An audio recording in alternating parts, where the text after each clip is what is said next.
আপনারা দেখতেছেন নাকি জানি না, আমার চোখে অটোমেটিক পানি চলে আসছে ওনার এই কান্না দেখে, ওনার এই চোখের পানি দেখে।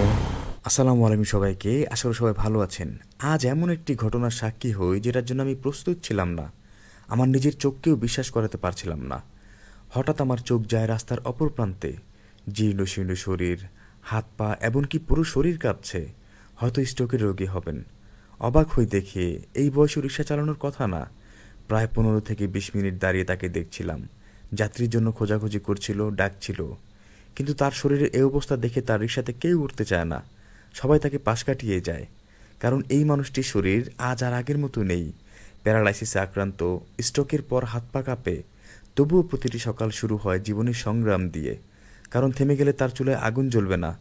যেই মানুষটি একদিন নিজের ক্ষুধা ভুলে সন্তানের মুখে খাবার তুলে দিয়েছিলেন, আজ সেই মানুষটি এক মুঠো ভাতের জন্য কাপা হাতে রিকশার হ্যান্ডেল ধরতে বাধ্য হন। বাবা কখনো সন্তানের কাছে ধন সম্পদ চান না। তিনি শুধু চান একটু সম্মান, একটু যত্ন, আর অসুস্থ হলে তার পাশে দাঁড়ানোর একটি হাত। পৃথিবীর সবচেয়ে বড় অসহায়ত্ব হলো নিজের সন্তান বেঁচে আছে, তবু নিজের কষ্ট একাই বয়ে বেড়াতে হয়। যেই মানুষটি একদিন ছোট্ট হাত ধরে হাঁটতে শিখিয়েছিলেন, তার আজ কাপা হাতটি ধরে রাখার দায়িত্ব সন্তানদের। বাবা মার ঋণ কখনোই শোধ করা যায় না, কিন্তু তাদের শেষ জীবনের ভালোবাসা আর সম্মান দেওয়া যায়। সেই সুযোগ যেন অবহেলায় হারিয়ে না যায়। আজ আমরা তাদের সঙ্গে যেভাবে আচরণ করব, আগামীর দিনে আমাদের সন্তানরাও ঠিক সেখান থেকে শিক্ষা নেবে। একজন বাবার চোখের জল কখনো দুর্বলতার চিহ্ন নয়, এটি সারা জীবনের ত্যাগ, ভালোবাসা আর নীরব কষ্টের সাক্ষী। বাবা মা বেঁচে থাকতে তাদের মূল্য দিন, কারণ একদিন হয়তো অনেক কিছু দেওয়ার সামর্থ্য থাকবে, কিন্তু তখন আর তাদের কাছে দেওয়ার সুযোগ থাকবে না। একদিন নিজের ভুল বুঝতে পারবেন, তখন ক্ষমা চাওয়ার আর সুযোগ থাকবে না। আমার বাবা হোক গরিব, কৃষক বা অসুস্থ, বাবা থাকাটাই না ভাগ্যের বিষয়। ইনশাআল্লাহ অসহায় এই বাবাটির পাশে আমরা সকলে মিলে দাঁড়াবো। প্রয়োজনের বাইরে কত টাকাই না আমরা খরচ করি, চাইলে অন্তত 10টি টাকা দিয়ে তার পাশে দাঁড়াতে পারি। আপনি আমি ভুলে গেলেও মহান আল্লাহ পাক আমাদের এই দানকে ভুলবেন না। কারণ আল্লাহ পাক কখন কাকে কোন উসিলা ক্ষমা করে দেন তা তো বলা যায় না।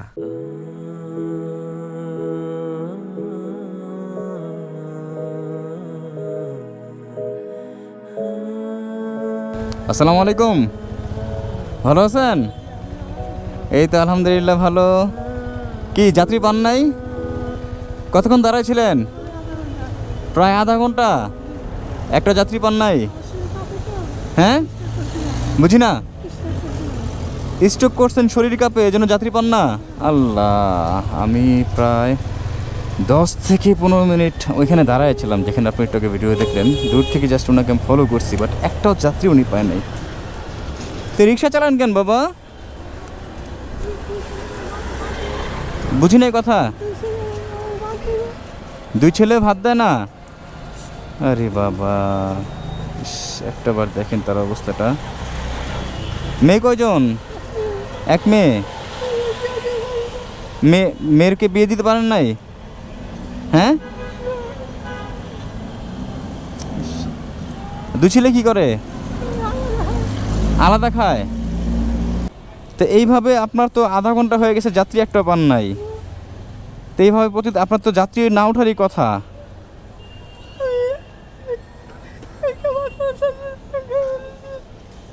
ও বাবা,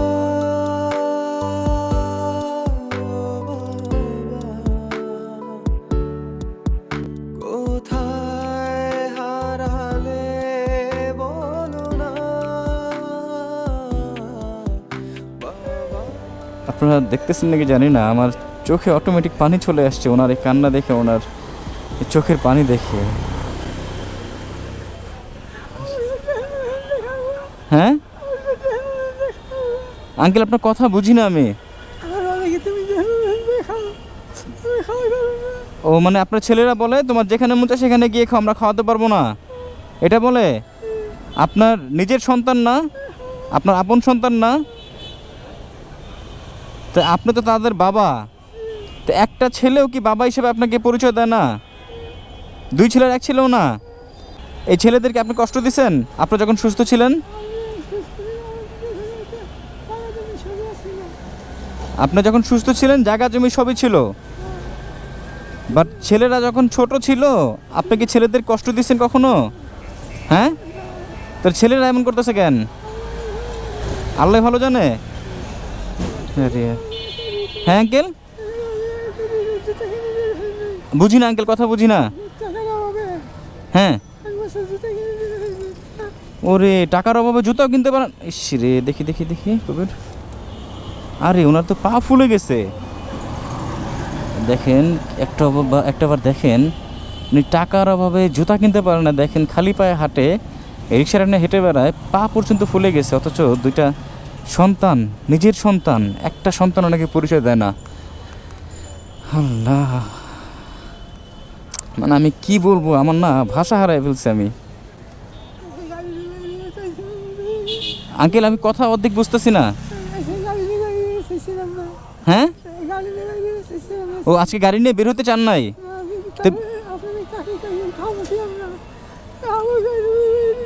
ও মানে খাবেন কি, এর জন্য বেরোইছেন?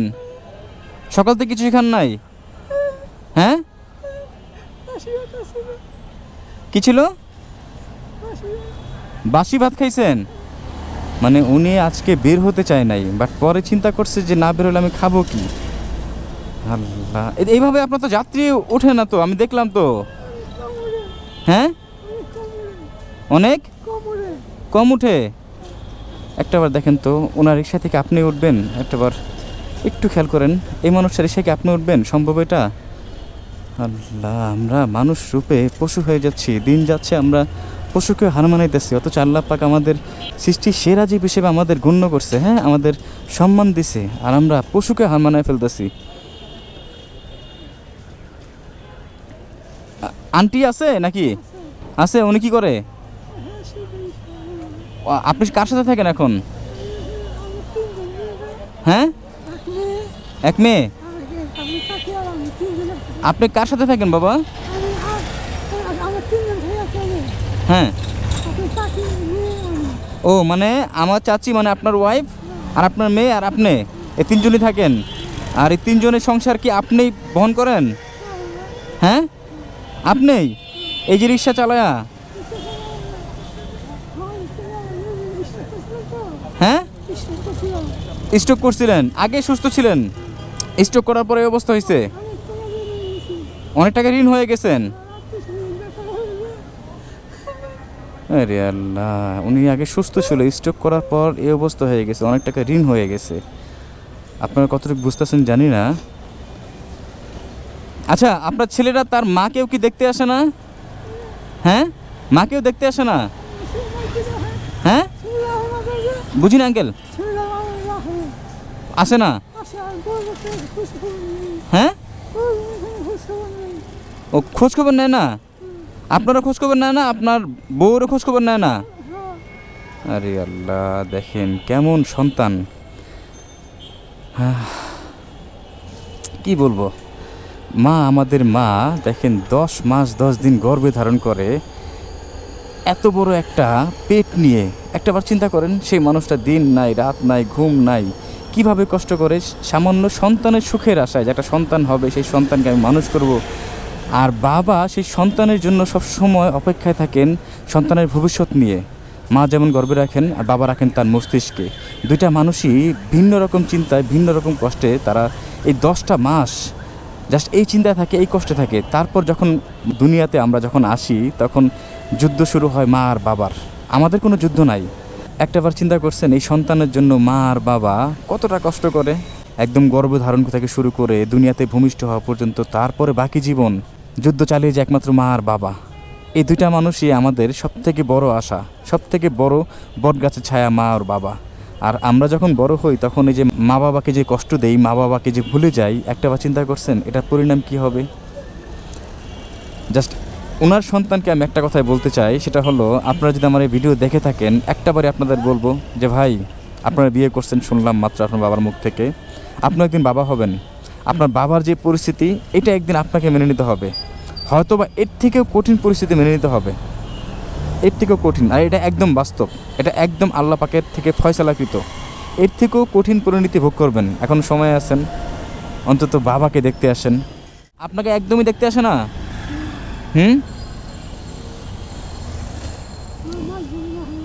বুঝিন আঙ্কেল?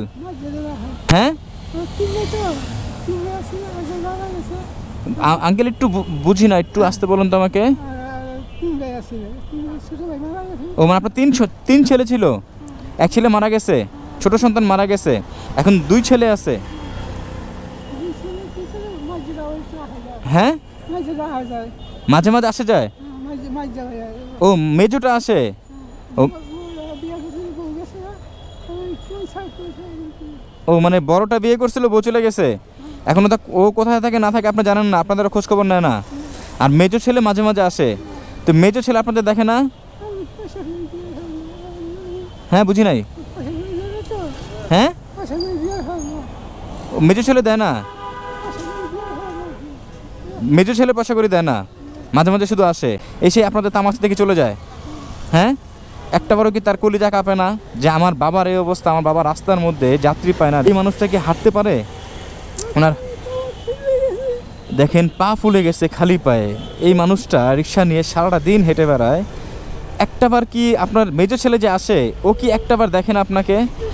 হ্যাঁ, আপনার মেজো ছেলে কি আপনার মতো স্ট্রোকের রোগী না? আপনার মেজো ছেলে সুস্থ না? তাহলে আপনার এখানে রিক্সা চালানোর কথা ছিল আপনার মেজো ছেলের। মানলাম আপনার মেজো ছেলে কোনো কাজ নাই বা কর্ম নাই, বাট এই যে আপনারও তো কর্ম নাই, আপনারও তো কাজ নাই। হ্যাঁ, বাট আপনার কর্ম নাই, কাজ নাই, এমনকি আপনার দেহে শক্তিও নাই, শারীরিকভাবে আপনি অক্ষম, তারপরও আপনি রিক্সার হ্যান্ডেল ধরছেন। হ্যাঁ, তা আপনার মেজো ছেলের কাজ নাই, একটা বাহানা দিল বা উসিলা দিল, এই রিক্সাটা আপনার জায়গায় আপনার মেজো ছেলে ধরতে পারতো না? পারতো না কি? হ্যাঁ, বুঝি না। ধরবে না, করবে না, কাজ করবে না। আপনার মেজো ছেলে বিয়ে করবে না? বিয়ে করছে, সন্তান হয়েছে? হ্যাঁ, ছেলে না মেয়ে? মেয়ে, সন্তান হয়েছে না? আপনার যেই পরিস্থিতি হয়েছে না, আপনার থেকে কঠিন পরিস্থিতি আপনার ছেলের হবে। আমি জানি না আপনার এটা দেখে যেতে পারবেন কি পারবেন না, বাট আপনার মেজো ছেলে তো অন্তত বুঝতে পারবে বা দেখতে পারবে যে তার পরিণতিটা কি হয়। আমরা যারা বুঝি দেখেন একটাবার, আমরা বেঁচে থাকতে আমাদের বাবা আছে মানে এটাই সব থেকে বড় বিষয়। বাবা হোক গরিব, হোক ধনী, হোক রোগী, হোক সুস্থ, বাট বাবা থাকাটাই সব থেকে আনন্দের বিষয়, আর বাবা থাকাটাই সব থেকে ভাগ্যবানের বিষয়। কি কবির? ওনার অবস্থা দেখতে মানে মুখ দিয়ে যে একটা কথা কমু এরও ভাষা নেই, উনি কথার চেয়ে বেশি কান্না করতেছে। কারণ একটা পুরুষ কখন কান্দে, তাই যখন তার বুকটা কষ্টে ফাইটটা যায় তখন সেই পুরুষটা কাঁদে। ওনার ছেলেকে কখনো ওনার বয়সে যাইব না, যাইতে তো হবো সবারই এই বয়সে যদি আল্লাহ হাতে রাখে, তো ওরও পরিস্থিতি এরকমই হইব। ওর পরিস্থিতি ওনার থেকেও কঠিন হবে। ওনার যে এই যে বয়স, ওনার কি রিক্সা চালানোর বয়স, খালি পায়ে মনে হয় না দেখো। উনি গাড়ি চালাইতে আর উনি মনে হয় হেঁটেই নিয়ে যায়। আমি তো দূর থেকে দেখলাম তোমার সাথে, আমি তো গাড়ি চালাইতে পারি না, যাত্রী তো কেউ উঠো। আরে আল্লাহ, তাহলে যাত্রী তো একটাও মনে হয় উঠবে না। আর এই যে বৃষ্টির অবস্থায় আছে, হ্যাঁ আকাশ মেঘলা হয়ে গেছে, বৃষ্টিতে ভিজবেন, শরীর আরো কাঁপে। তাহলে যাত্রী যদি না পান তাহলে কি করবেন তখন? উপরওয়ালা জানে। ইরে আল্লাহ, ওনার সাথে আমি যে কথা বলবো আমি ভাষা হারায় ফেলছি, আমি কি বলবো আমি বুঝতেছি না। আমরা যারা এখনো বুঝি না, আমাদের বাবা থাকতে অবহেলা করি, মা থাকতে অবহেলা করি, ভাই একটা সময় আপনার বাবা থাকবে না, মা থাকবে না, তখন বুঝতে পারবেন যে কি হারাইছেন, জীবনের কি হারাইছেন, তখন বুঝতে পারবেন। তখন আপনার টাকা হবে, বাড়ি হবে, গাড়ি হবে, নারী হবে, সবই হবে, বাট বাবা মা এটা কখনোই হবে না। আপনার লক্ষ কোটি টাকা দিও না, হোক আপনার অসুস্থ বাবা, হোক আপনার সুস্থ বাবা, বাট লক্ষ কোটি টাকা দিও না, সেই বাবাকে আপনি আর পাবেন না। আপনি এখন বাবাকে অবহেলা করতেছেন, বাট বাবা দুনিয়া ত্যাগ করার পর আপনি তখন বুঝতে পারবেন। আর তখন আপনি যতই মসজিদ মাদ্রাসা এতিমখানার মানুষ যতই খাওয়ান, কোনো লাভ নেই ভাই, কোনো লাভ নাই। এই কারণে লাভ নাই, আপনার বাবা বেঁচে থাকা অবস্থায় আপনি তাকে অবহেলা করছেন, আপনার বাবার মুখে আপনি ভাত দেন নাই, বাবাকে আপনি শুধু কষ্ট দিয়ে গেছেন। যখন আপনার বাবা দুনিয়া ত্যাগ করছে তখন আপনি বাবার মর্ম বুঝতে পারছেন। এখনও সময় আছে, বাবা বেঁচে থাকলে অন্তত বাবার কাছে গিয়ে বাবার পা দুটি ধরে ক্ষমা চান ভাই, কারণ ক্ষমা চাওয়ার সুযোগ কিন্তু আর পাবেন না। এতে আল্লাহ পাকে খুশি হবে, কারণ আপনি আপনার জীবনে সুযোগ কাজে লাগাতে পারছেন। ক্ষমা চাওয়ার সুযোগ বান্দার সবসময় আসে না। এখন কি করবেন আঙ্কেল? আচ্ছা, এই আপনার যে ছেলে, এই ছেলেদের কি বুকে পিঠে মানুষ করছেন না বাবা? হ্যাঁ, আদরের সন্তান ছিল? হ্যাঁ। মানে ছোটবেলায় যখন হাঁটতো তখন হুট করে পড়ে গেলে সাথে সাথে আপনি বুকে নিয়ে নিতেন? আরে আল্লাহ। হ্যাঁ, ঈদ- ঈদ আসলে দামি জামা কাপড় কিনে দিতেন সন্তানদের, এই রিক্সা চালায়া? খুব আদরের সন্তান ছিল না? তা আপনি কখনো ভাবছেন যে এই আদরের সন্তানদের জন্য আজকে আপনার এই পরিস্থিতিতে দাঁড়াতে হবে রাস্তার মধ্যে? হ্যাঁ, কাকি? আমার গাড়ি করছে হ্যাঁ, আমার খাওয়ানো আমি বুড়ো হয়ে গেলে আমার কিছু ও বাবা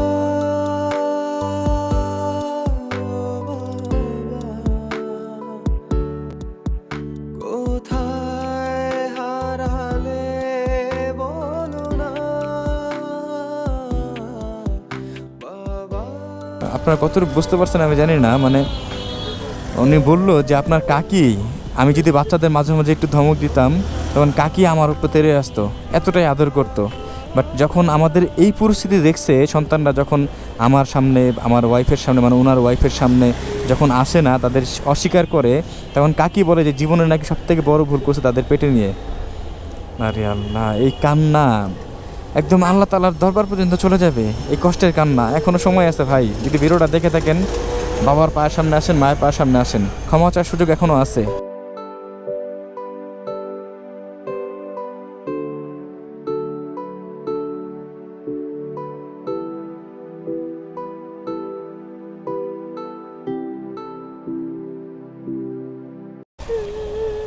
আরে একটু বসেন, আপনি বসেন বসেন বসেন বসেন, দাঁড়ায় থাকেন না। উনি দেখেন বাচ্চাদের মতো হাউমাউ করে কান্না করতেছে। তা আপনি এই যে কষ্ট করে যে বাবা রিক্সা চালান, রিক্সা না চালায় যদি আপনি ভিক্ষা করেন তাও তো মানুষ দিবে, আর আপনার জন্য তো ভিক্ষা ঠিক আছে? কি বুঝি নাই? উপর আল্লাহ পছন্দ করে না, না করে এই জন্য ভিক্ষা করেন না।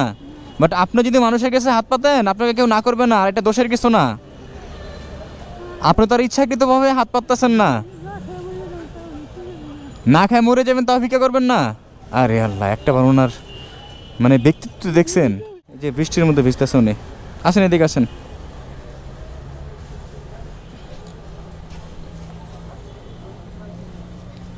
দাঁড়ান এখানে, দাঁড়ান এখানে দাঁড়ান। বৃষ্টির মধ্যে যাবেন কিভাবে? হ্যাঁ, বৃষ্টি কমলে যাবেন? তা আপনার জন্য কি করবো বাবা, কি করলে ভালো হয় বলেন তো? দোয়া করবো আপনার জন্য? কিছু করতে হবে না? ও মানে আল্লাহ যেন আপনার এই কষ্টের বিনিময়ে আপনাকে যেন ভালো রাখে, মানে পরবর্তীতে জীবনে মৃত্যুর পরে, মানে এই কষ্টের বিনিময়ে আল্লাহ পাক যেন আপনাকে ওই দুনিয়াতে ভালো রাখে, এটাই? হ্যাঁ রে আল্লাহ, দেখেন ওনাকে আমি জিজ্ঞেস করলাম যে আপনার জন্য আমি কী করতে পারি, উনি এক কথা উত্তর দিল, যদিও আপনারা বুঝবেন না, বাট আমার একটু বুঝতে কষ্ট হচ্ছে, এর জন্য আমি বোঝাচ্ছি আপনাদের যে আমার জন্য আপনাদের কিছু করতে হবে না, আমার জন্য শুধু দোয়া করবেন আল্লাহর কাছে যেন আল্লাহ পাক আমার এই কষ্টের বিনিময়ে ওই দুনিয়াতে যেন আমাকে ভালো রাখে। আল্লাহ। বাবা এক কাজ করেন, আপনার বাসা কোথায় বলেন তো? হ্যাঁ, রামপুরা। রামপুরা থেকে এখানে আসছেন? ইসিরে আল্লাহ। কিছু স্বপ্ন লিখেছি মনে ডায়েরিতে, মানুষ বাঁচে কিছু কিছু আশাতে, ছুটে চলা পৃথিবী দেখে না। এই টাকাগুলো নিয়ে যান, আপনার রিক্সা নিয়ে আর বের হতে হবে না, আমি আপনার পিছনে পিছনে যাব আপনার বাসায়। বাসায় গেলে অসুবিধা হবে? তাহলে আপনার পিছনে পিছনে আমি যাবো। হ্যাঁ বাবা। কিছু স্বপ্ন লিখেছি মনে ডায়েরিতে, মানুষ বাঁচে কিছু কিছু আশাতে। এই টাকাটা রাখেন বাবা, আপনার পিছনে পিছনে আমি আসতেছি। হ্যাঁ, আপনারা রিক্সা নিয়ে বের হবেন না। আপনার ঋণ কত টাকা আছেন? 2 লক্ষ টাকার মতো স্টক করার পরে মেডিকেল অনেক টাকা লাগছে। আর বাকি টাকা কি মানে সংসার চালাইছেন এভাবে? হ্যাঁ, ও বসা ছিলেন 1-1.5 বছর, ও 1.5-2 মাস এই ঋণ করে চলছেন। পোলাপানের খাওয়া দাওয়ার সব কিছু ওই ঋণ করে চলছেন। ওষুধ কিনুন লাগছে, হ্যাঁ? কেউ কেউ পরিচয় দেয় না এখন? ও টাকা দিতে পারেন না দেখে কেউ পরিচয় দেয় না, মানে যে ঋণের টাকা আপনি ফেরত দিতে পারেন না দেখে কেউ আপনাকে পরিচয় দেয় না। গ্রামে গেছেন আপনি? কি বলে? ও সবাই আপনাকে ধরে টাকার জন্য? আচ্ছা ঠিক আছে, সমস্যা নাই, আপনি চলেন, আপনি চিন্তা আর আজকে থেকে আপনার রিক্সা নিয়ে বের হতে হবে না, হ্যাঁ? ঠিক আছে, টাকাটা সাবধানে রাখেন। আর ওনাকে নিয়ে আমি কী বলবো, আমার ভাষা নাই, আমি এখন আপনাদের বলতেছি। আমি এরকম একটা পরিস্থিতিতে পড়বো, এরকম একটা মানুষ আমার সামনে দাঁড়াবে বা ওনাকে আমি হঠাৎ করে এভাবে দেখবো, আমি কখনো কল্পনাও করি নাই। তবে আল্লাহ পাক যা করে ভালোর জন্য করে, বান্দার উত্তম রিজিক ফয়সালার জন্য করে। তো এটা সম্ভবত আমার ভাগ্য যে এমন একজন মানুষ আমি সামনে পাইছি। আর একটা বড় কথা হলো, আল্লাহ পাক সঠিক সময়ে সঠিক মানুষের নিকট আমাকে পাঠাইছে, আমি এটা মনে করি। আর নয়, আমি এটার জন্য প্রস্তুত ছিলাম না যে এমন একটা মানুষ আমার চোখে পড়বে। তো আল্লাহ পাক যা করেন ভালোর জন্যই করেন। আপনাদের নিকট একটা রিকোয়েস্ট, সেটা হলো আমরা আমাদের জায়গা থেকে কত টাকা খরচ করে ফেলি একটাবার চিন্তা করছেন? সন্ধ্যার পর চায়ের দোকান আড্ডা দিতে গেলে আমরা 100-200 টাকা এমনিতে খরচ হয়ে যায় না? আমাদের দৈনন্দিন জীবনে কত টাকা আমরা আজারা খরচ করে ফেলি, বাট এই টাকার কোনো হিসাব তো আসবেই না, বরঞ্চ আপনার উল্টো হিসাব দিতে হবে অপচয়ের খাতায়। আর আমাদের জায়গা থেকে অন্তত 10 টাকা যদি এই মানুষটাকে আমরা দিতে পারি, যেটা আমাদের হিসাবের খাতা থাকবে না, আমাদের 10 টাকা আমাদের জীবনে কিছুই না, আমাদের কাছে কিছুই না। সেই 10 টাকা অন্তত আপনার এই জীবনে কাজে আসুক বা না আসুক, অন্তত ওই দুনিয়াতে সেই 10 টাকা আপনার উসিলা হিসেবে দাঁড়াবে। অন্তত আপনাদের নিকট একটাই রিকোয়েস্ট, আমাদের যার যতটুকু সম্ভব অন্তত একটু তার পাশে দাঁড়ান, এই বাবাটার যেন এই কষ্ট আর না থাকে। আল্লাহ পাক হয়তো আমাদের সকলের মাধ্যমে ওনার কষ্টটা দূর করে দেবেন, আর ইনশাল্লাহ ওনাকে আর রিক্সা চালাতে হবে না। আপনি রিক্সা নিয়ে আর বের হবেন না? বের হবেন? এখানে কত টাকা দিছি গুনেন নাই, অনেকগুলো টাকা দিয়েছি এখানে, হ্যাঁ? আর আমি ঠিক 4 দিন পর আপনার বাসায় আমি আসবো, ইনশাল্লাহ এই কষ্টটা থাকবে না। আল্লাহ পাক যা করে ভালোর জন্যই করে, বান্দার মঙ্গলের জন্য করেন। আপনার এই কষ্টের পিছনে হয়তো বা আল্লাহ পাকের কোনো মঙ্গল লুকায়িত অবস্থায় আছে, যেটা আপনি জানেন না। আপনার ভালোর জন্য আল্লাহ পাক যা করেন আমাদের ব্যক্তিগত জীবনে, আল্লাহ পাক তার বান্দার জীবনে যা করবেন বান্দার ভালোর জন্যই করবেন, এটা সবসময় মাথায় রাখবেন। চলেন বাবা, আমি পিছনে এসে চলেন চলো কবির, চলো। ডায়েরিতে মানুষ বাঁচে কিছু কিছু আশাতে, ছুটে চলা পৃথিবী দেখে না কাউকে, তো তারা তাকিয়ে স্বপ্ন